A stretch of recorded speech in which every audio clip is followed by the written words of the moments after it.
Who do you suppose Ricky Watters is rooting for in the NFC playoffs? Yeah, if you were thinking they wear green, you're right. Ricky joins me in just a couple of minutes to talk about the upcoming NFL postseason and the great Saquon Barkley. I want to let you know, if you like wagering on college and pro football, you should learn, if you haven't learned so already, about what we have here at Bet Rivers on the same game parlay. Pick two or more from within the same game, and if you hit them all, you earn squares that are worth bonus bets, profit boosts, and jackpots of up to $10,000. It's the same game parlay from Bet Rivers. You're now watching the Danny Mac Podcast on the Bet Rivers Network. I always love talking about the position of running back with guys who played it at a high level, like Ricky Watters did in his NFL career. Ricky joining me today on the Danny Mac Podcast. I'm celebrating your position, man, because Saquon Barkley, whether he gets the single season record in week 18 or not, is just something to watch, isn't he? Oh, man, something special. Really is. What an incredible this is his first year there, and he's just, bang, he came in and kicked the door in, didn't he? And obviously, the guys up front are doing their job. It's a team effort when somebody runs like that and has such a great career or great season as he's having. Man, but you got to give it to him. The things that he is doing, he's running away from guys. I'm really impressed with his speed. I mean, he's like turning the corner on guys, and they're just like seeing his tail. That's it. It's gone. It's like smoke. I mean, it's like fire and smoke is coming out from under his cleats or something, man. I mean, he's just doing such a great job. Did you ever think the position would evolve to a point, Ricky, where guys just don't carry the ball 300 times a season anymore? I mean, you get one guy a year. Usually Derrick Henry is the only guy who gets there. Love that guy too. Definitely. It's kind of amazing to me how it's changed different things that have happened with that position.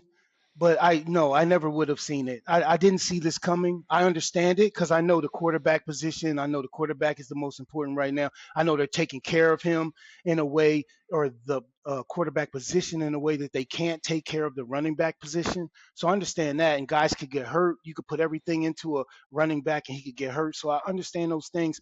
But for the most part, we haven't been getting hurt. I mean, we've been doing the job. And I feel like, the workhorse running back, when you get a guy like that who you can depend on first down, second down, third, I don't care, fourth down, let's go for it because we know we got this guy back there who's going to break some tackles. He's going to make some plays where there are none. Sometimes it's like he's in the backfield, just like I used to do back in the day, where there is no hole, but you still got to make the yards that you have to get to keep the ball moving. Mm-hmm. All right. When people ask me who's the greatest running back of all time, I say, well, it's Walter Payton. I was born in 1961. My dad might say Gale Sayers. He was born earlier, obviously. Who is the greatest in your eyes? Jim Brown. Jim Brown, with everything he had to deal with the times the way they were, just talking to him, he's a mentor of mine. Love the guy.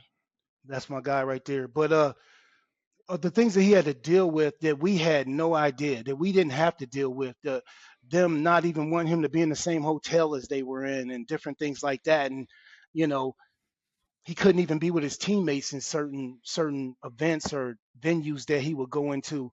But he's the best player on the team. So all the things that he had to deal with, his speed, his elusiveness, he could catch the ball, he could do everything you needed. He blocked like a fullback. Just a great player, human, everything. So, I'm a little biased with him, but that's my guy. And right after him is Walter Payton in my book as well. Yeah. Walter did it all. I wonder if in a different offense, if you would have dropped Walter into the Bill Walsh system in San Francisco and made him more of a dual threat, just how great he would have been, because he was already great as a runner, but not really regarded the dual threat like some other guys, like you were as well. Thank you. But I believe that in any system, Walter Payton is going to thrive. He's going to do his thing. When you have that kind of talent, the real thing is like I'm very proud to be one of the guys who have played over 100 games straight, to see that he played even more than I played, straight like that, to be able to answer the call time after time, to be able to get out there and lead your team no matter what. And people don't give us the credit also for blocking. The blocking that we're doing on the backside when the quarterback's making those great throws, man, I'm back there blocking my butt off. I know Walter Payton was back there blocking his off. We do a great job. And then also the fakes, when they fake to us and everybody comes to us and they hit us. I mean, nowadays they kind of don't hit you like they used to, but back then, oh, if they fake it to you, they're coming and they're letting you have it. They're trying to wear you down for the rest of the game. So there were so many things that were happening in the football game that people didn't understand. I don't think at the running back position, and how especially in every down back like he was, and every down back like I was, you're doing something every single play that is important for the success of the offense and for the success of the team.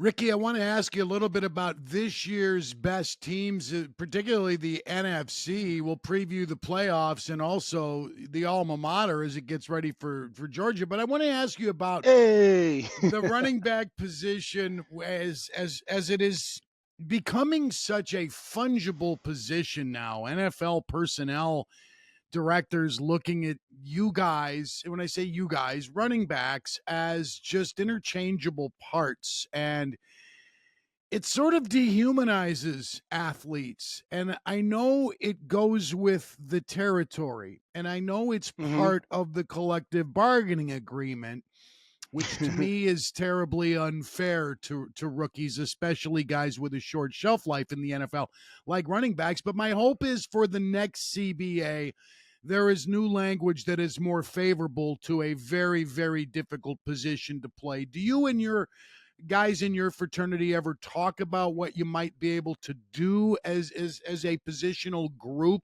to make life better and make it more fair? Because it's not equitable right now. Yeah, we definitely thought about it, and we would love to see it, more favorable to running backs. But one thing that is going to help it is Saquon playing the way he's playing, is Henry playing the way he's playing, so that you see that you still can get behind a running back like that, and you still can even form your team around a running back like that. And I don't disagree with like running back by committee. Some coaches like that. They like three backs. They like a couple backs.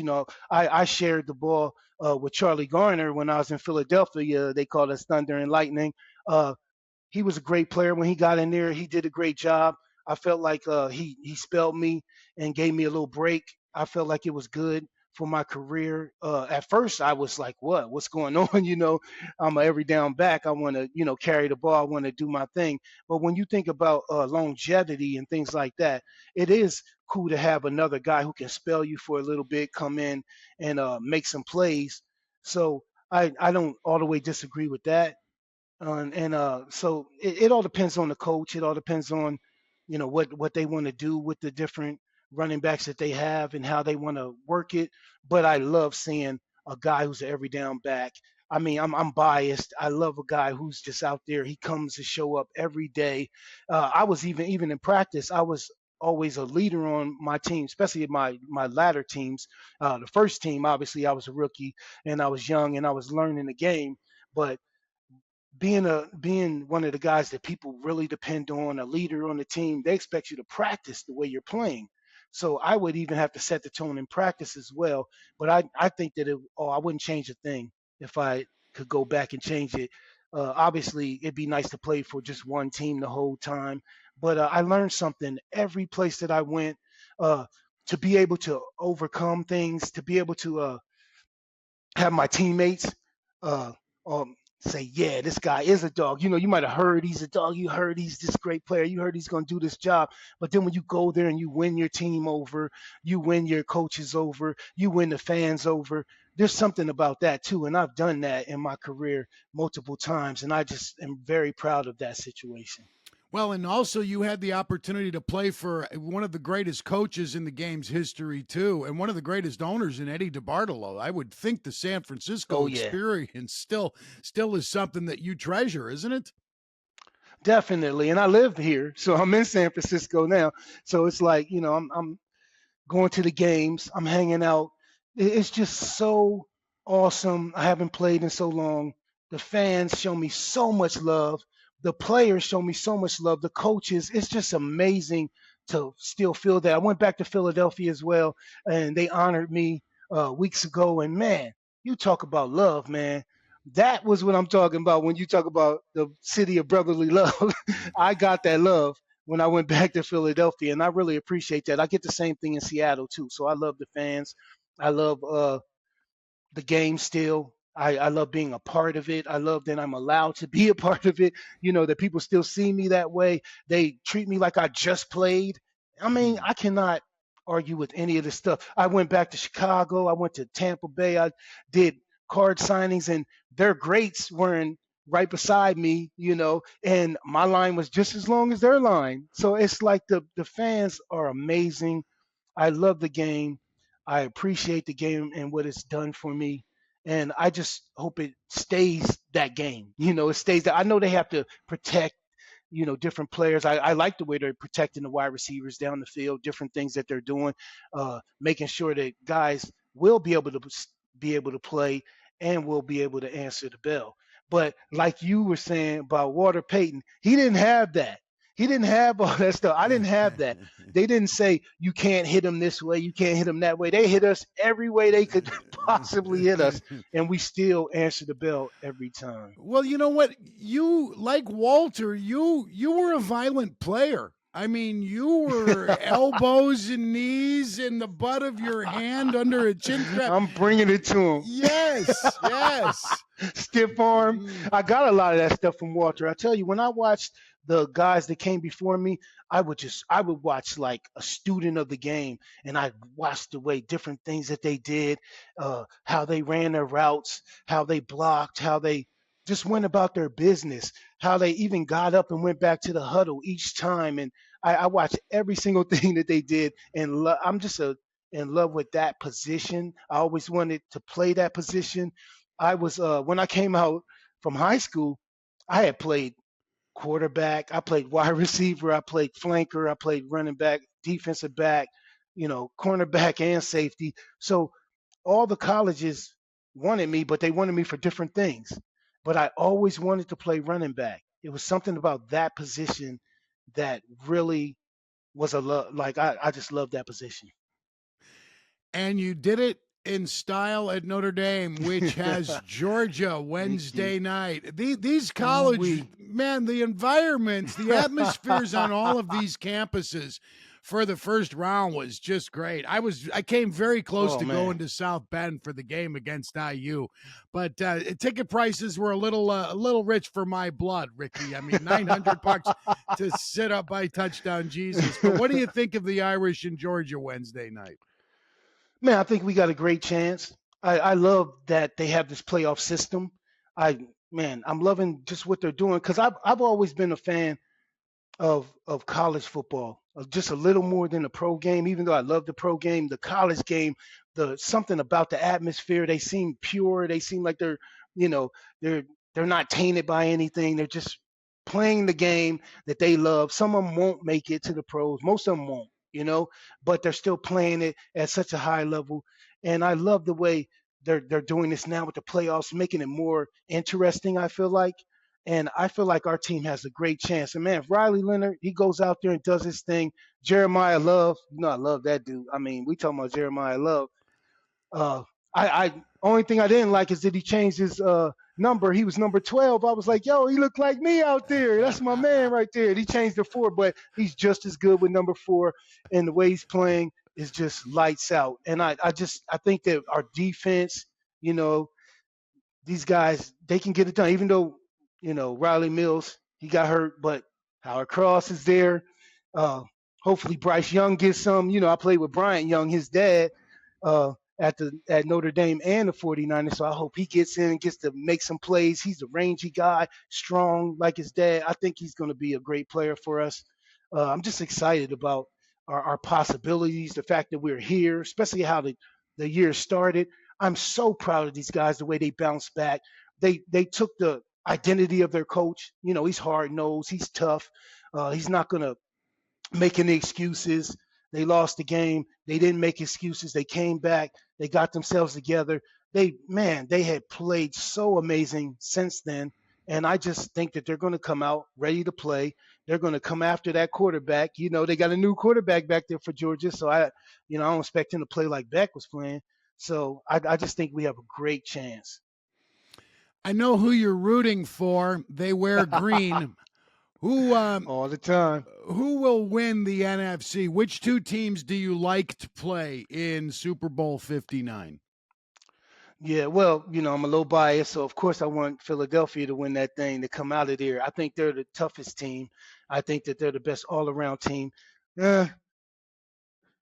Detroit, I think, would be, but they lost so many players. So I think that that's going to catch up to you at some point. I expect it to, hope that it does. I don't know if that's right, because I wouldn't hate Detroit to win it. But also we got to think about the Vikings over there. The Vikings look really, really good. Jefferson is a beast. He's an amazing player. I think, man, the way Darling has been playing, man, lights out. I think they have just as great a chance. And I think Green Bay is somebody who might have some say about that too as well. How about the AFC? Anybody grab you there? Yeah, well, I love Lamar. Lamar Jackson is like probably one of my favorite players to watch, period, because of all the things he does so well. And he's so calm in the pocket. He's so relaxed. I think that they have a great chance. Of course, Buffalo is a juggernaut over there as well. And we already know what Kansas City Chiefs are about. I mean, they just every year for the past few years, they have been just lights out and doing their thing. And we know they're going to become ready to play. They got one of the best quarterbacks in I mean, the way it's looking, he might be one of the best quarterbacks in history. So, with Mahomes. So we'll see what happens over there. But one thing is for sure, football is alive, man. And there's a lot of great teams out there. And I think that any of them that I named could win this thing. I think it's going to be fun to watch them play for it. Yes, that's what I want to see. In a week from Saturday. Ricky Watters, fun catching up. Thank you for the visit. I enjoyed it enormously, man. Oh, big time. Appreciate you, too. Thanks for having me on. Ricky Watters. He started his NFL career with the Niners. You might recall the Niners pasting our Bears in early January of 95. 44-15. They went on and won it all. Steve Young throwing 6 touchdown passes against the Chargers in their Super Bowl victory. I want to thank my executive producer. That's Sam Michael. Randy Merkin is the guy who gets me all of these A-list guests here at the podcast. Adam Delavitt runs the show at the Bet Rivers Network. Thank you for listening. Thanks for watching. Those of you on YouTube, I'm Dan McNeil. Take it easy.